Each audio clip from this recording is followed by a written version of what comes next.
All of you. अब आप chemistry English medium जो है उसकी क्लास अगली क्लास जो है वो हम लेंगे, वो आप देख रहे हैं। अब यहाँ पर हम कल लेसन का एंडिंग होने वाला था पिछली क्लास में, और आपने देखा था कि हम लास्ट एंडिंग जो है वो ले रहे थे DDT, जिसकी फुल फॉर्म थी dichloro PP- dichloro diphenyl trichloro ethane, जो मैं लिख देता हूँ PP- डाइक्लोरो डाइफेनिल ट्राइक्लोरो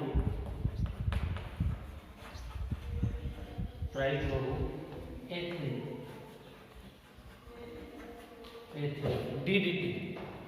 इसकी फुल फॉर्म जो है वह है PP- dichloro diphenyl trichloro ethane, ये DDT। अब हम फर्स्टली ये देख लेते हैं मेथड ऑफ फॉर्मेशन। ये बनता कैसे है, मेथड ऑफ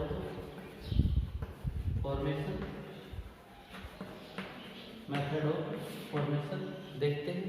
तो यहाँ पर ध्यान दीजिए कि क्लोरोबेंजीन रिएक्ट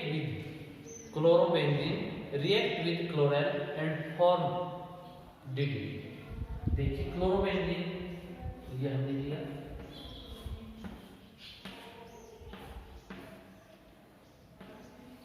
क्लोरोबेंजीन इसके साथ रिएक्शन करेगा क्लोराइड के साथ, 2 मोल रिएक्शन करेगा, और पैरा हाइड्रोजन जो हम वो रिएक्ट करेंगे क्लोरोबेंजीन PP- यहाँ पर पैरा पोजीशन को ही डिनोट करते हैं। ये होता है क्लोराइड, ट्राइक्लोरो एथेनॉल को क्लोराइड कहते हैं, इसके साथ रिएक्शन करेगा।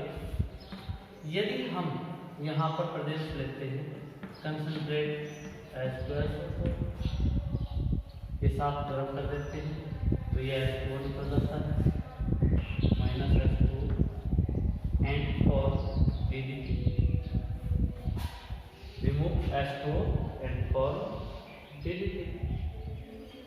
रिमूवल ऑफ H2O के बाद DDT जो बना उसे हम जोड़ देते, बाकी बॉक्स वाले को रिमूव कर देते, बाकी एडिशन करके लिख देते हैं। तो लिख देते हैं तो ये इस प्रकार से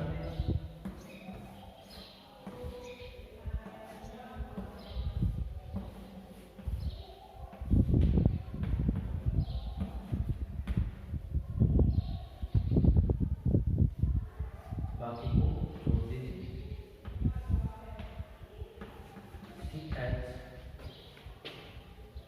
CHCl ये अल्टरनेट डबल बॉन्ड बनाने के लिए ये DDT है, जिसकी फुल फॉर्म मैंने आपको ऊपर बता दी। इसका यूज मैं आपको बता ही चुका हूँ, यह है इंसेक्टिसाइड्स कंट्रोल करने में काम में आता है। यूज जो है वो इसका कंट्रोल ऑफ इंसेक्टिसाइड्स, इंसेक्ट्स और एज ए इंसेक्टिसाइड DDT। इसके यूज पर आजकल कंट्रोल कर रहे हैं, और जो एक तरीके से देखें डेवलप्ड कंट्रीज हैं वो तो इसे बैन कर चुके हैं पूरे तरीके से, लेकिन जो डेवलप्ड कंट्रीज नहीं हैं वो इसका यूज जो है कुछ कंट्रीज जरूर कर रहे हैं, बाकी में ये बैन हो गया। इसका रीजन है, एक तो इसमें जो इंसेक्ट्स हैं उनका इम्यून सिस्टम जो है वो इसके प्रति इसके अकॉर्डिंग पूरे तरीके से स्ट्रॉन्ग हो जाता है, और ये इससे नहीं मरते। दूसरा जो कंडीशन है, सेकंड कंडीशन या रीजन जो है वो ये है कि ये बायोलॉजिकल सिस्टम में डिकम्पोज नहीं होता है, बायोलॉजिकल सिस्टम में बना रहता है, डिकम्पोज नहीं होता, मेंटेन रहता है, और इस रीजन के कारण कैंसर जैसी बहुत ही डेंजरियस जो डिजीज हैं वो क्रिएट हो जाती है। इस कारण से इस रीजन से DDT पर लगभग जो बैन है वो लगा हुआ है, इंडिया में भी इस पर बैन है। ये सब चीज़ें जो हैं वो आपको समझनी होंगी। इसका फॉर्मेशन जो है वो देख लीजिए आप, इस तरीके से इसका फॉर्मेशन होगा। आगे बढ़ते हैं।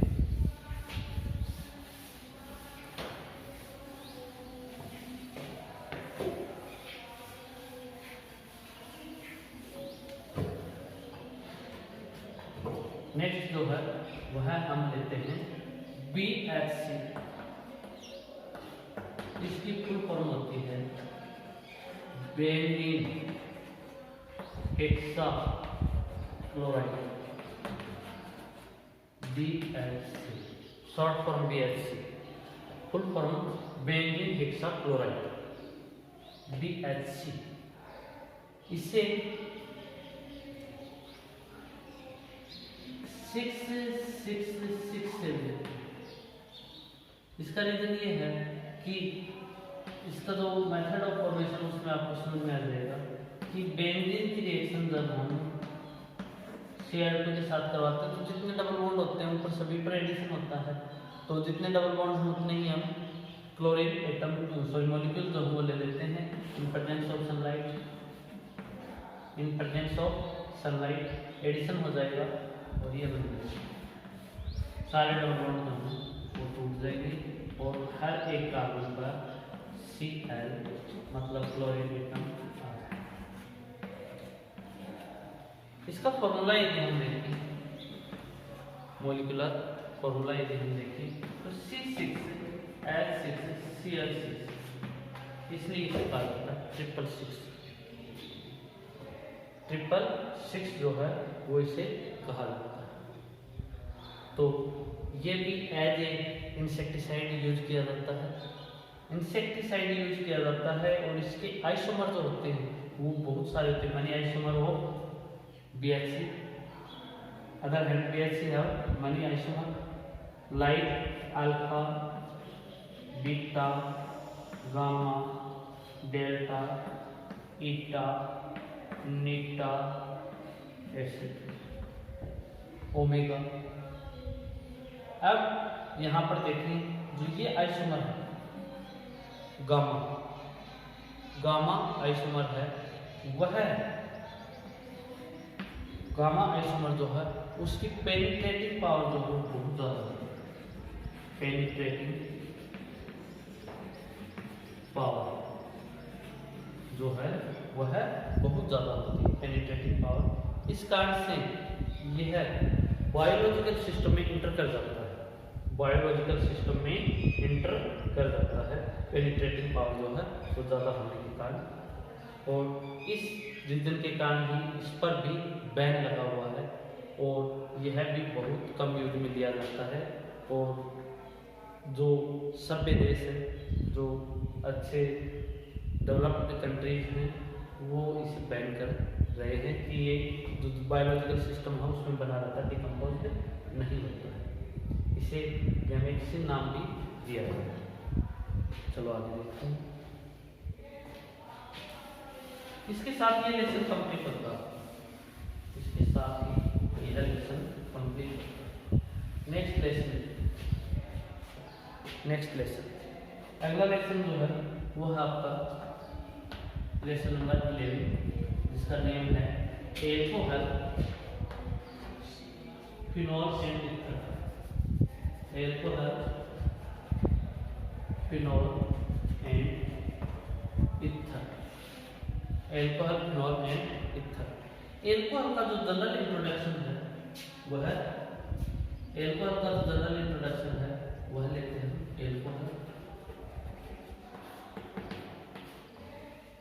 तो इसमें क्लासिफिकेशन यदि देखें हम, इंट्रोडक्शन बताता हूँ आपको। एल्कोहल वो कंपाउंड है, alcohol are that compound which have OH group. Alcohol are those compound which have OH group, जो OH ग्रुप रखते हैं वो, ठीक है, ऑर्गेनिक कंपाउंड है वो एल्कोहल। अब ये OH ग्रुप इसे हाइड्रोक्सी ग्रुप भी कहते हैं, that group also known by hydroxy। इसके according number of hydroxy group हम क्लासिफाइड कर सकते हैं इसे alcohol, classification of alcohol. Classification यदि हम देखें तो नंबर ऑफ हाइड्रोक्सी ग्रुप के अकॉर्डिंग ये किस प्रकार से डिवाइड किया जा सकता है वो देखते हैं। नंबर ऑफ हाइड्रोक्सी ग्रुप के अकॉर्डिंग यदि हम देखें इसे, तो यदि नंबर ऑफ हाइड्रोक्सी ग्रुप 1 है तो मोनोहाइड्रोक्सी एल्कोहल, मोनोहाइड्रोक्सी एल्कोहल। यदि हाइड्रोक्सी ग्रुप 2 हो तो डाईहाइड्रोक्सी एल्कोहल। 3 है तो ट्राईहाइड्रोक्सी एल्कोहल। अब मोर देन वन तो इन्हें एक साथ लिखा जा सकता है पॉलीहाइड्रोक्सी एल्कोहल,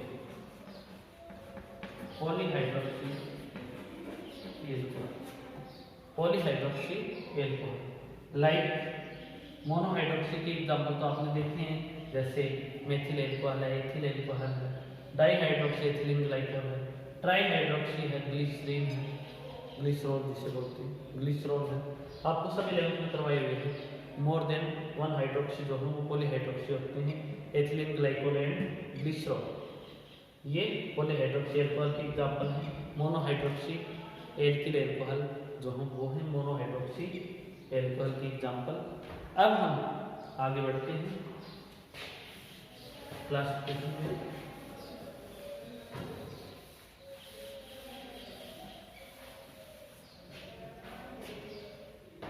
क्लासिफिकेशन अपना इसके अकॉर्डिंग हो गया।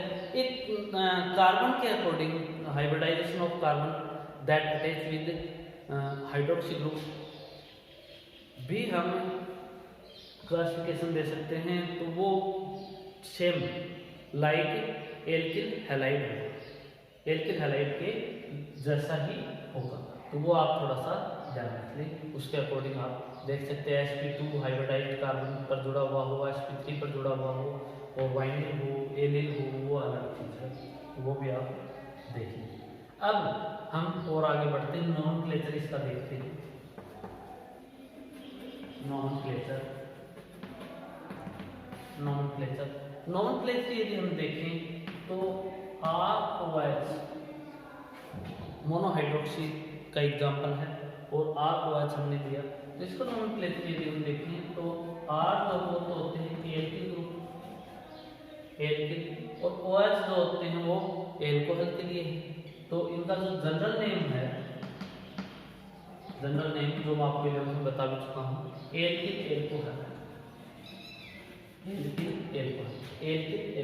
एल्किल पर OH ग्रुप हाइड्रोक्सी ग्रुप जुड़ा हुआ हो तो ऐसा एल्कोहल जनरल नेम होगा एल्किल एल्कोहल। IUPAC में आपने देखा है कि जो एल्किल ग्रुप है उसे एज एल्केन कंपाउंड दिया जाता है, और एल्किल सब्स्टिट्यूटेड ग्रुप जो है वो हम कहते हैं प्रीफिक्स के रूप में।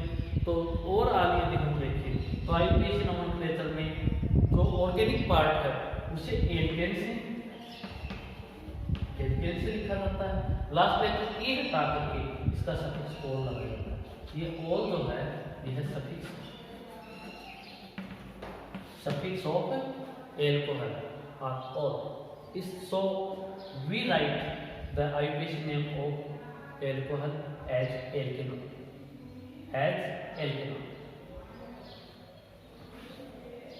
then we take example of alcohol। Example यदि हम इसमें देखें तो एग्जाम्पल ये होगी,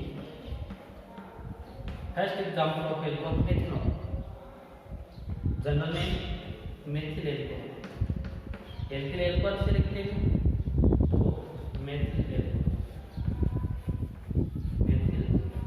general name of that alcohol are methyl alcohol. And IUPAC name written as methanol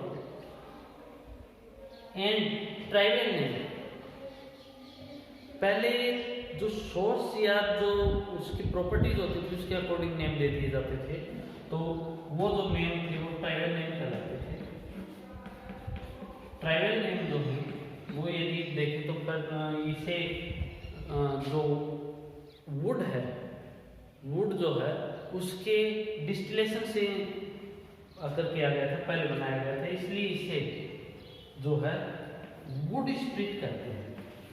tribal name जो है इसका वो है वुड स्प्लिट, वुड स्प्लिट। अब वुड स्प्लिट जो है वो इसका ट्राइबल नेम है। अब ऐसे ही नेक्स्ट एग्जाम्पल लेते हैं।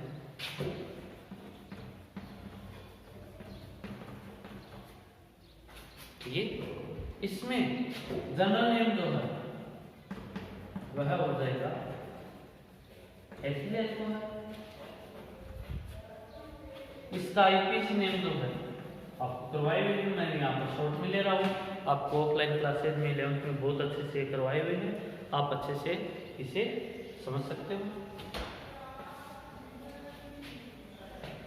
IPC name of that alcohol written as ethanol and और जो है उसकी पोजीशन हम नहीं देंगे, क्योंकि कोई सी पोजीशन पर यदि वह आता है तो वह पोजीशन जो चेंज होती नहीं है, पोजीशन एज इट इज बनी रहती है, इसलिए इसे एथेनॉल से ट्राइबल नेम। ये जो है ये है जो ग्रेन अनाज, ग्रेन जो है उसके डिस्टिलेशन से फॉर्म किया गया था, पहले बनाया गया था, इसलिए इसे जनरली ग्रेन स्प्लिट कहते हैं।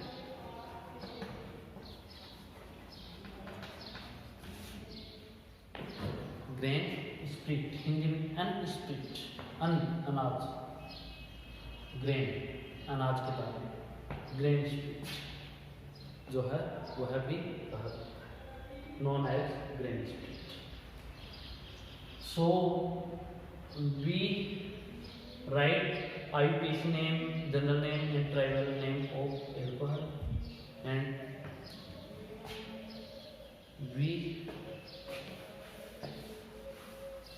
take next example.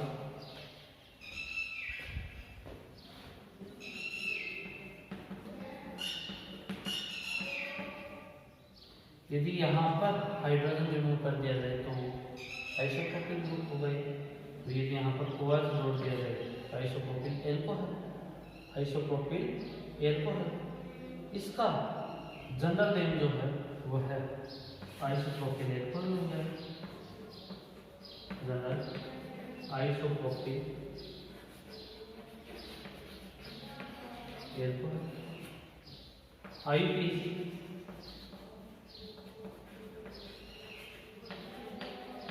प्रोपेनॉल 2, क्योंकि 1 में बन सकती है पोजीशन, तो इस प्रकार से हम इनका नॉमेनक्लेचर करेंगे। नेक्स्ट आगे बढ़ते हैं।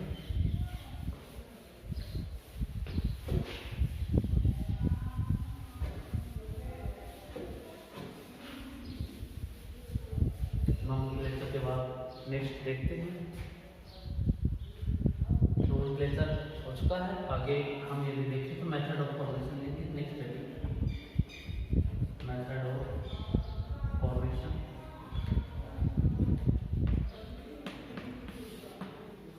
Method of formation, method of formation यदि हम देखें तो इसमें फर्स्ट मेथड जो है वो from alkene, from alkene, alkene से इसका फॉर्मेशन कैसे करते हैं, फ्रॉम एल्किन, एल्किन से इसका फॉर्मेशन जो है वो कैसे किया जाता है। तो इसके लिए हम एल्किन जो है